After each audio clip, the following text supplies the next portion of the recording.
Hi అండి, అందరికీ నమస్తే. నేను మీ సునీల్ మద్దాల. ఏంటంటే ఈ వీడియో గురించి చెప్పే ముందు ప్రత్యేకించి మీకు కొన్ని మాటలు చెప్పాలండి. ఏమంటే వార్నింగ్ అని వేసుకుంటారో, హెచ్చరిక అని వేసుకుంటారో, ఏదైనా వేసుకోండి, కానీ ప్లీజ్ దయచేసి వీడియో ఎండ్ వరకు చూడండి, మర్చిపోవద్దు. ఎందుకంటున్నారంటే కనుక ఈ వీడియో చాలామంది నేను మాట్లాడే మాటలు చూసి నన్ను టీడీపీ కోవట్టేమో అని అయితే అనుకుంటారు, లేదా జనసేన కోవట్టేమో, లేదా టీడీపీ క్యాండిడేట్ వీడు అని అయితే కనుక మీరు చాలా ఊహించేసుకుంటారు. కాబట్టి మీరు నన్ను కొట్టండి, తిట్టండి, గిల్లండి, గిచ్చండి, ఏమైనా చేయండి, కానీ నేను చెప్పే మాటలు మాత్రం టీడీపీ కోవాట్గానో లేకపోతే జనసేన కోవాట్గానో నేను ఈ మాటలు చెప్పడం వల్ల. కాబట్టి 100% ఉన్న ఇన్ఫర్మేషన్ తీసుకుని, ఏదైతే లోకల్లో ఉందో ఆ ఉన్న ఇన్ఫర్మేషన్ తీసుకుని కొన్ని సర్వేల ఆధారంగా నేను ఈ వీడియో చేయడం జరుగుతుంది. చూద్దాం ఈ జిల్లాలో వైసీపీ తుడిచిపెట్టుకుపోద్ది అని అంత సాహసం చేసే టైటిల్ ఎందుకు పెట్టానంటే కనుక 100% అక్కడ ఓటమి పాలయ్యే సీట్లు ఎక్కువగా ఉన్నాయి. దాన్ని బట్టి నేను ఆ టైటిల్ పెట్టడం జరిగిందండి. ఒకసారి ఏంటనేది చర్చించుకునే ముందు నాదో రిక్వెస్ట్ ఉంది, మర్చిపోద్దు, ప్లీజ్ లైక్ చేయండి. లైక్ చేస్తే ఈ వీడియో చాలామంది షేర్ అవుతుంది, అలాగే చాలామంది తెలుస్తుంది. అలాగే మర్చిపోద్దు, ఖచ్చితంగా కొత్త వాళ్ళైతే సబ్స్క్రైబ్ చేయండి. ఇలాంటి ఇంట్రెస్టింగ్ పొలిటికల్ వీడియోస్ మీ ముందుకైతే తీసుకురావడానికి ప్రయత్నం చేస్తాను.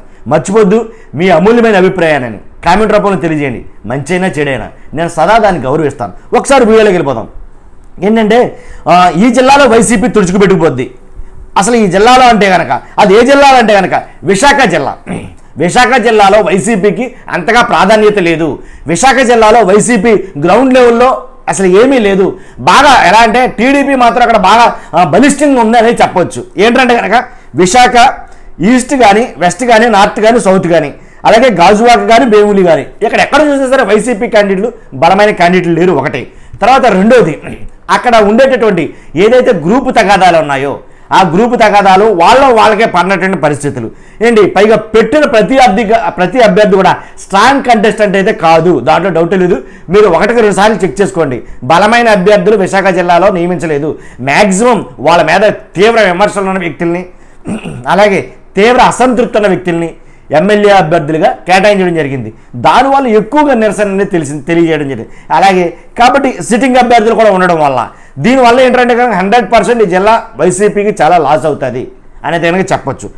ముఖ్యంగా చూసుకుంటే కనుక విశాఖ దక్షిణం చూస్తే కనుక వాసుపల్లి గణేష్ చాలా వీక్, అక్కడ చాలా విమర్శలు, మన మామూలుగా చాలా అసంతృప్తి అయితే ఉంది అక్కడ.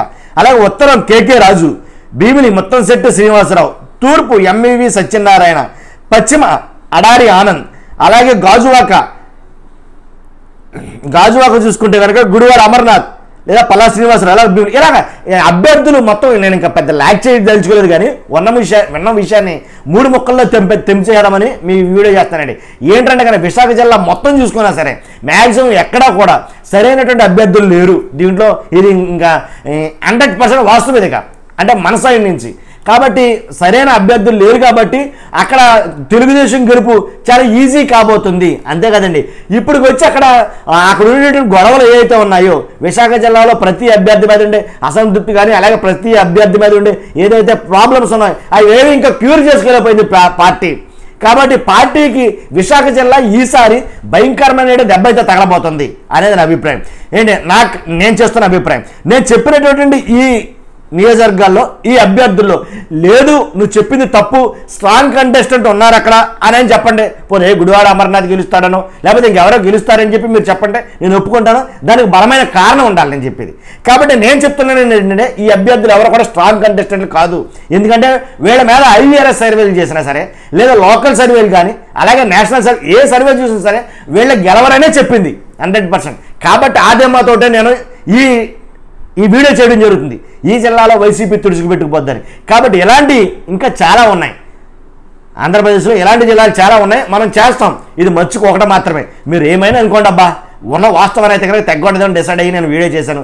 మీకు నచ్చినట్టు అభిప్రాయం చెప్పండి. మీకు నచ్చకపోతే కామెంట్ చేయండి, నో ప్రాబ్లం. కానీ చూస్తున్న మీరు అందరూ కూడా ఈ వీడియోని షేర్ చేయండి. అలాగే కొత్త వాళ్ళైతే సబ్స్క్రైబ్ చేయండి. Thank you very much.